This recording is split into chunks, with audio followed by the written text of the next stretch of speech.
ಎಲ್ಲ ತುಂಬಾ ಚಿಕ್ಕ ವಯಸ್ಸಿನವ್ರು ಇರೋದ್ರಿಂದ ಆ ಮಾತು ಹೇಳ್ತಿದ್ದೀನಿ. ಲವ್ ಅಟ್ ಫಸ್ಟ್ ಸೈಟ್ ಆಗ್ಬಿಡುತ್ತೆ. ಇದಕ್ಕಿನಾಗೆ ನೋಡ್ಬಿಡ್ತಾರೆ, ತಕ್ಷಣ ಪ್ರೀತಿ ಉಕ್ ಹರಿದು ಬಿಡುತ್ತೆ, ಮದುವೆ ಮಾಡ್ಕೊಂಡ್ಬಿಡ್ತಾರೆ. ಹಿಂದ್ ವಿಚಾರಿಸ್ಲಿಲ್ಲ, ಮುಂದ್ ವಿಚಾರಿಸ್ಲಿಲ್ಲ. ಇಡೀ ಜೀವನ ಅವ್ರ ಜೊತೆ ಬಾಳ್ಬೇಕು, ಏನು ಎತ್ತ ಅಂತ ಕೇಳೋ ಪ್ರಶ್ನೆನೇ ಇಲ್ವಾ? ಅದ್ ಹೇಗ್ ಹುಟ್ಟತ್ತೆ? ಅದು ನನಗಂತೂ ಗೊತ್ತಿಲ್ಲ. ಹುಟ್ಟಕ್ಕೆ ಸಾಧ್ಯವೇ ಇಲ್ಲ. ಅದು ಸುಮ್ನೆ ಕೇವಲ ಅಟ್ರಾಕ್ಷನ್ ಮಾತ್ರ. ಅದು ಆ ತರ ಮಾಡಿದಾಗ ಮುಂದೆ ಜೀವನ ಚೆನ್ನಾಗಿರ್ಬೇಕು ಅಂತ ನಾವ್ ಹೇಗ್ ಅನ್ಕೊಳಕ್ ಸಾಧ್ಯ? ಆದ್ರೆ ಅಲ್ಲಿ ಬರೀ ಮಕ್ಳ ದೋಷ ಇಲ್ಲ, ಹಿರಿಯರದು ಕೂಡ ದೋಷ ಇದೆ, ನಮ್ಮ ಶಿಕ್ಷಣ ವ್ಯವಸ್ಥೆಯಲ್ಲೇ ದೋಷ ಇದೆ.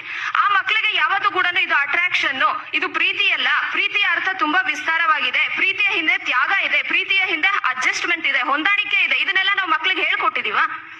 ಮಕ್ಕಳು ಹಿರಿಯರ ಜೊತೆ ಮುಕ್ತವಾಗಿ ಸ್ನೇಹಿತರಂತೆ ಮಾತಾಡುವಂತಹ ವಾತಾವರಣ ಇದ್ರೆ, ಅವರನ್ನ ಬೆಳೆಸುವಂತಹ ಆಚಾರ್ಯರಿದ್ರೆ, ಅವಾಗ ಖಂಡಿತ ಇಂಥ ದುಸ್ಥಿತಿ ಸಮಾಜಕ್ಕೆ ಬರ್ತಾ ಇರ್ಲಿಲ್ಲ. ಯಾಕೆ ಬಂದಿದೆ ಈ ದುಸ್ಥಿತಿ ಸಮಾಜಕ್ಕೆ? ಶಿಕ್ಷಣ ವ್ಯವಸ್ಥೆಯನ್ನ ನಾವು ಸರಿಯಾಗಿ ಇಟ್ಕೊಂಡಿಲ್ಲ.